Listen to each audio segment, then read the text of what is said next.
वेळ नाहीये रे तुझ्याकडे, वेळ नाहीये. रोज स्वतःला सांगतोस अजून वेळ आहे आणि रोज स्वतःची स्वतःच फसवणूक करतोस हे कळत नाहीये तुला. आता जे मी तुला सांगणार आहे ते तुझ्या आयुष्याला कलाटणी देईल, त्यामुळे शांतपणे आणि मला मानत असशील तर अवश्य आचरणात आण.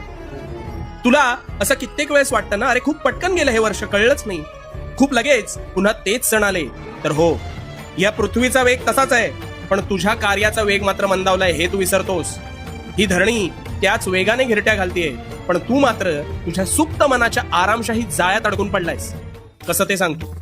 तू ठरवतोस उद्यापासून अमुक एक गोष्ट चांगली करू, पण तो उद्या काही तुझ्या आयुष्यात उजाडत नाही, आणि जरी उजाडला तरी परवा तुझा तोच संकल्प संपुष्टात आलेला असतो. आतापर्यंत हेच होत आलंय, हो ना? आणि म्हणून तू मागेस.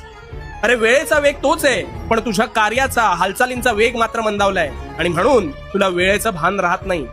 आधी तुझ्या ऐशोआरामी मनाचं ऐकणं बंद कर, ते तुला तात्पुरता आनंद देईल.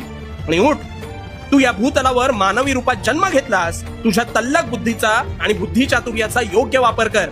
आणि हो, वेळ नाहीये तुझ्याकडे, वेळ नाहीये तुझ्याकडे हे तुझ्या निद्रावस्थेतल्या मनाला खडसावून सांग. आणि उठ, खडबडून जागा हो. ह्या जीवनात यशस्वी होण्याचा एकच पर्याय. वेळेची आज किंमत कर, तर वेळ उद्या तुला किंमत देईल. आणि सातत्य ही तुझ्या कार्याची गुरुकिल्ली आहे. त्यामुळे एका फटक्यात हाती घेतलेलं कार्य कधीच संपन्न होणार नाही. पडझड होईल, होऊ दे, पण थांबू नकोस. सातत्य ठेव, तू सफल होणार हा माझा विश्वास आहे.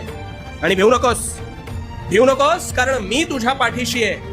भिवू नकोस, मी तुझ्या पाठीशी आहे.